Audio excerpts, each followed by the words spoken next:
You know, I remember listening to a speaker talk about the difference between brains of men and brains of women. Oh, Be careful. this should be. And his comment was that men's brains are like waffles. Full of holes. We're trying to model They're full of compartments, Gene. Yeah, not holes, compartments, little squares, you see. And men can focus on that one square and really work hard at one square. And then they'll Not move more than one, to another square and then another square. But yeah, one at a time. one at a time, that's right, yeah. And women on the other hand, he likened their brains to spaghetti because everything's connected to everything else. It's Yeah. just a big plate of spaghetti. Sticks to the wall when it's done. Yeah. Yeah, yeah. So I went on the Focus on the Family site because this was pretty entertaining on the way through, talking about the difference in brains. And husband and wife both show up at the door at the same time. You know, they arrive home from work. She sounds like a joke. She's working, Here it he's comes. working, yeah, it does sound like a joke, doesn't it, Jim? And she says to her husband, she says, "How was your day?" And he says, "Good." And she says, "I had a good day today too. We just committed to a new educational wing at the university and I've been asked to oversee the budget. I'm so excited that they didn't rule me out because I'm a woman." You know, women have been fighting for a place in society for decades.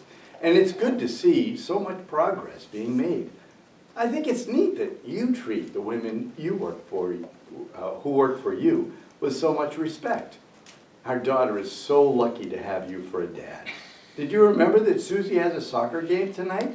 I think it's important that we be there because the Johnsons are going to be there and I really want you to meet them. Sue and Bethany are getting to be good friends and I think we should get to know her parents as well. And the dude's going, "What? What?" Women are like spaghetti, you know, like waffles. How is it you can't handle good. spaghetti?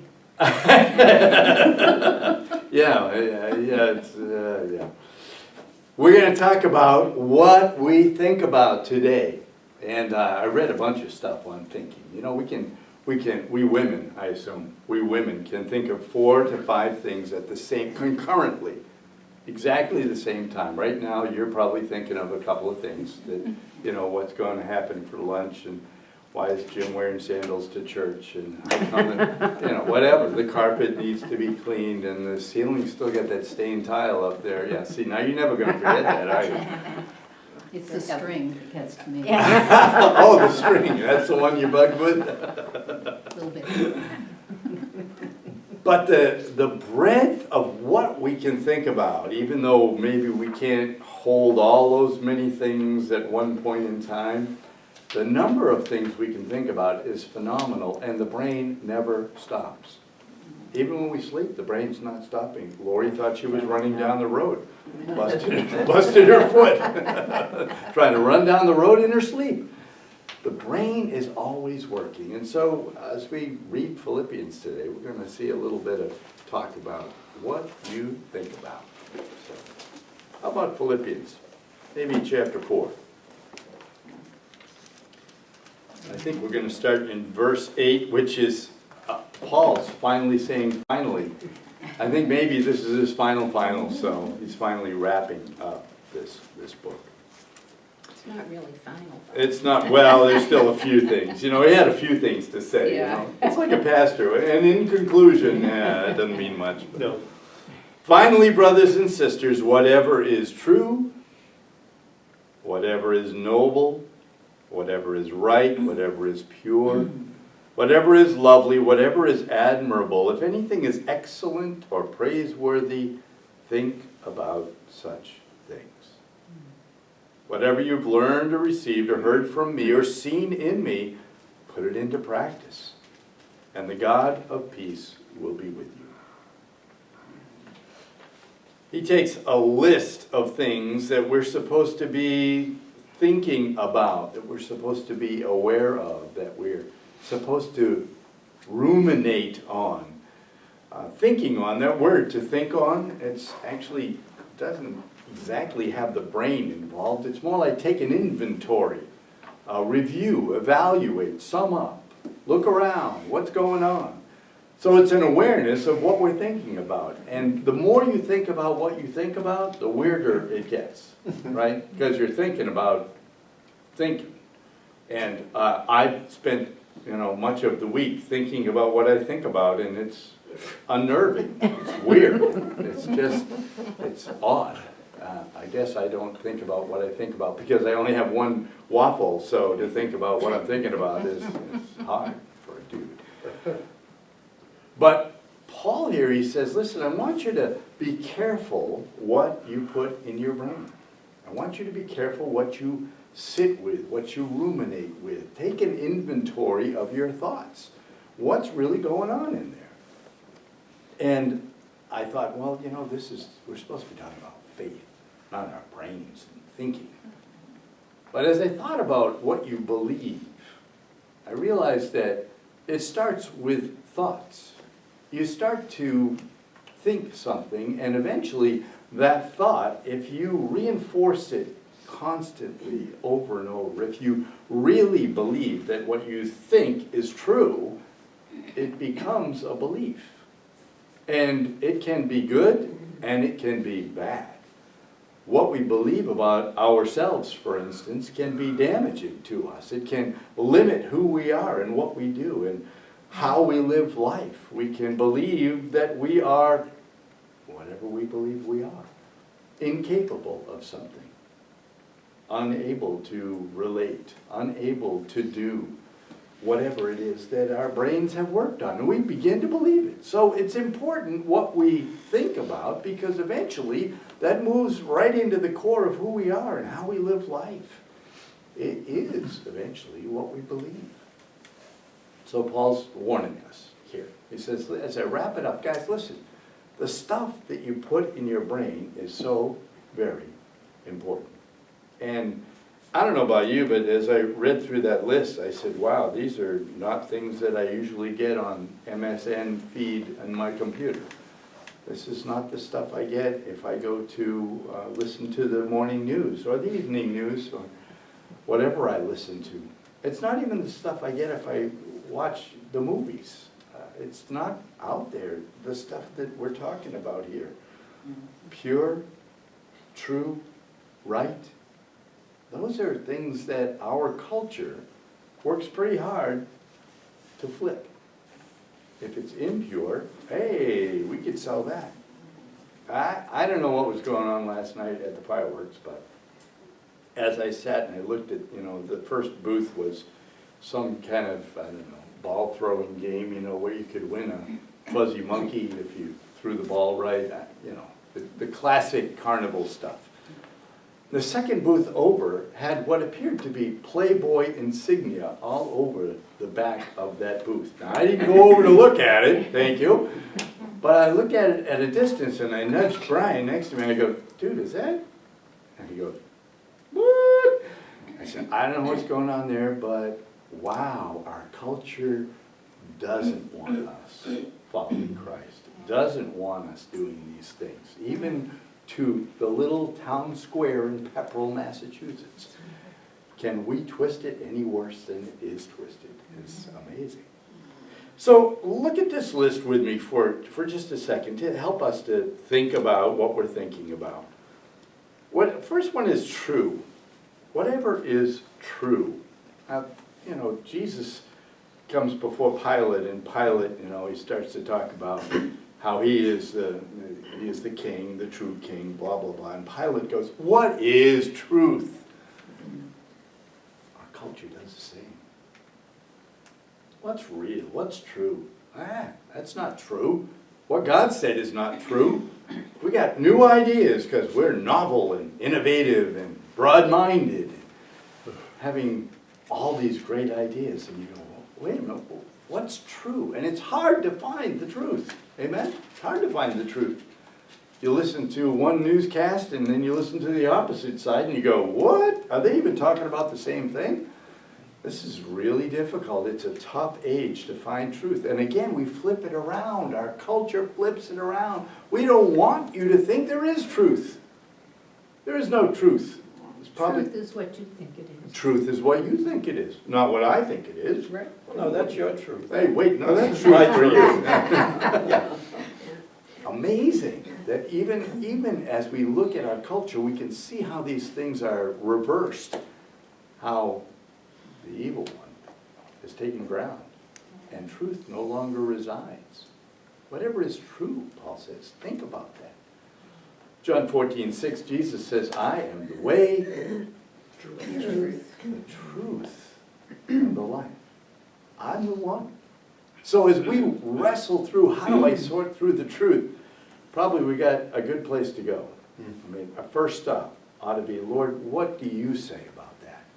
What do you say about whatever I'm experiencing in my world, whatever I hear, whatever I'm watching? Lord, is that true? Is that good? Is that right? Back to the source, back to the King. Whatever is true. Whatever is, what's the next one? Noble. And true and noble are kind of parallels here. And if you look at this list, there's 8 things and they come in like doublets, if you will. 2 things that are kind of related. Noble, we don't use that word too often. If you're in England, I guess you have nobility. But in America, we don't have nobility, and nobody wants a king, and we won't go there. But what is noble? And I thought about, what is it to have something that's noble is to have something that you want to imitate, that you want to follow, that I wish I were. We used to watch when we had all those girls at home, all the princess shows, I don't remember all the names of them, but we were watching one of the actors the other night, and I said, wasn't she one of the princesses in Deb said, yeah, she was a princess. And it's just so cool to imagine that I'm a princess, or a prince, or I'm the king. So good to imagine that. And I thought, well, maybe I should think about who is it that I would like to be like. Dan Brown, be like Jonathan, be like Lisa. Who do I want to be like? Who's the most noble person I can think of? And I thought about, Mom Teresa came to mind. I thought, wow, good lifestyle, cool stuff. Henry Nouwen, great theologian, even though he was Catholic, well, we'll forgive him for that. And I thought, there is nobody that compares. There's nobody who compares. I want to be like Jesus. And there's nothing I can find in the work of Christ, in the life of Christ, in the actions and words of Christ that I wouldn't want to be the one who delivered those, who was there with that compassion, with that feeling, with that connection with my Father. That's the best stuff. Whatever is true, whatever is noble, what am I focused on that I want to be like? Who am I trying to chase and follow? If it isn't Christ, it's probably not the best. It's probably not the best. Wish I could be like whatever is true, whatever is noble. The next 2, right and pure. Right and pure.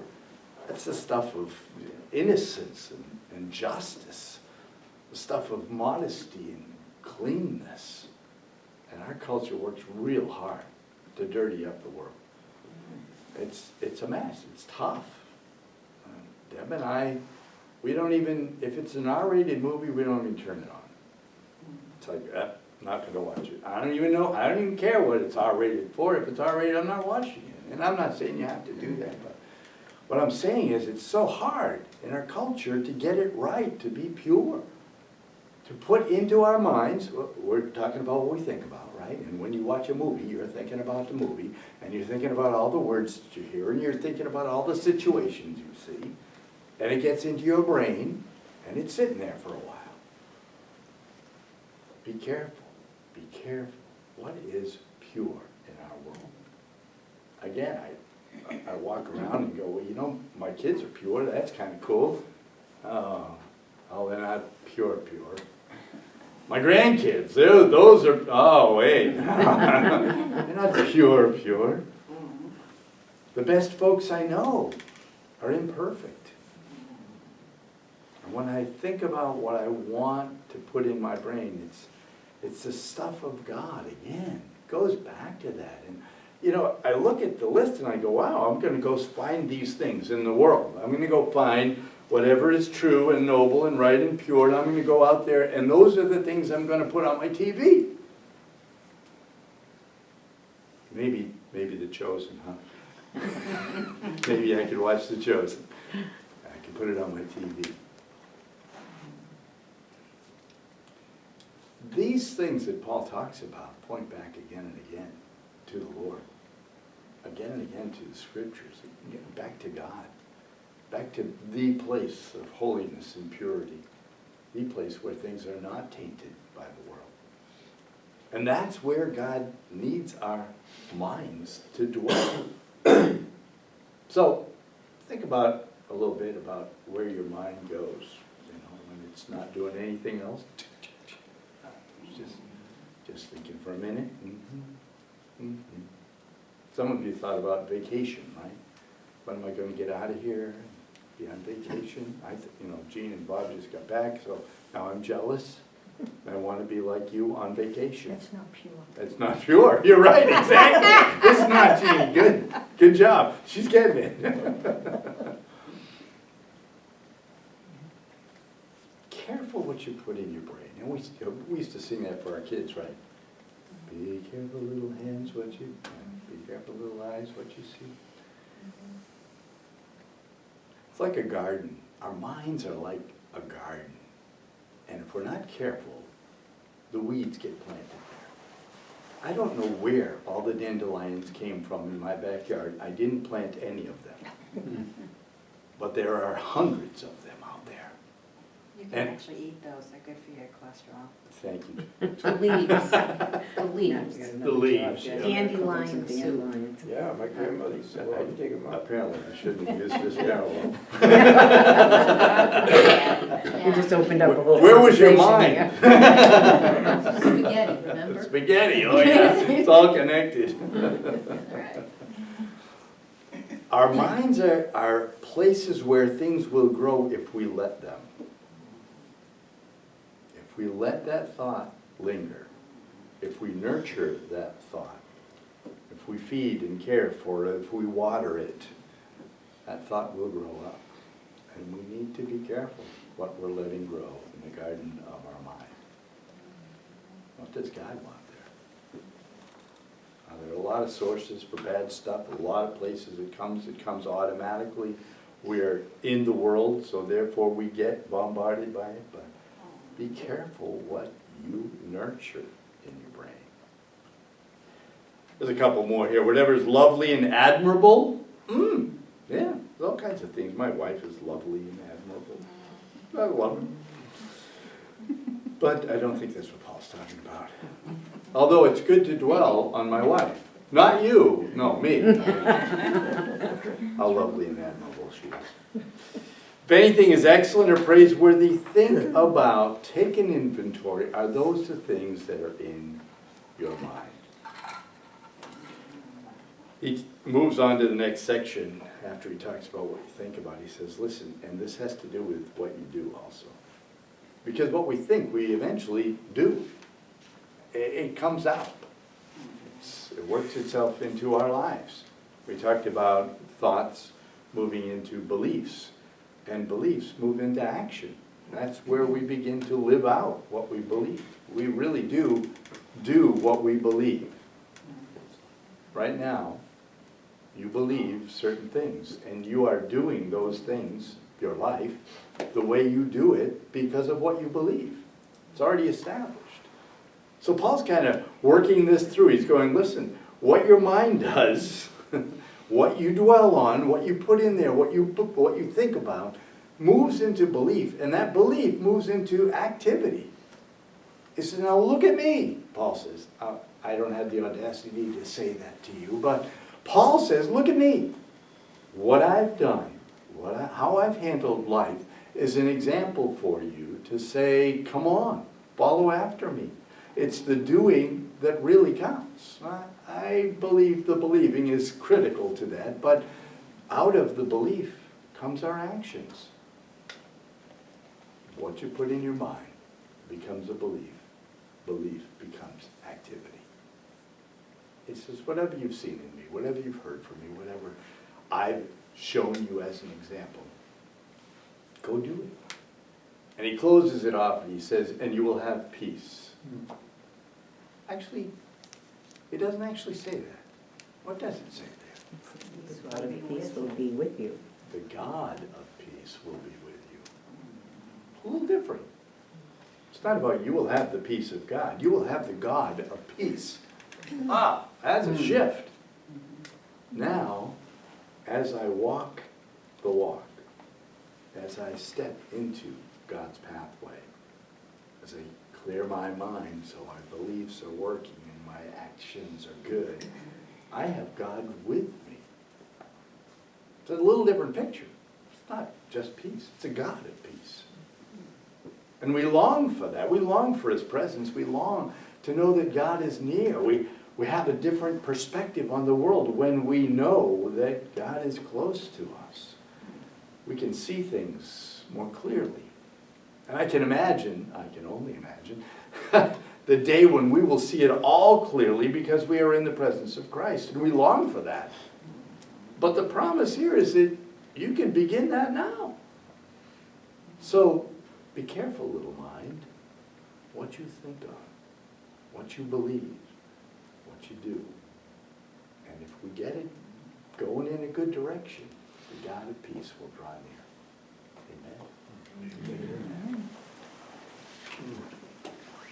So your job this week is to think about what you're thinking about. And I'll tell you what, it isn't easy.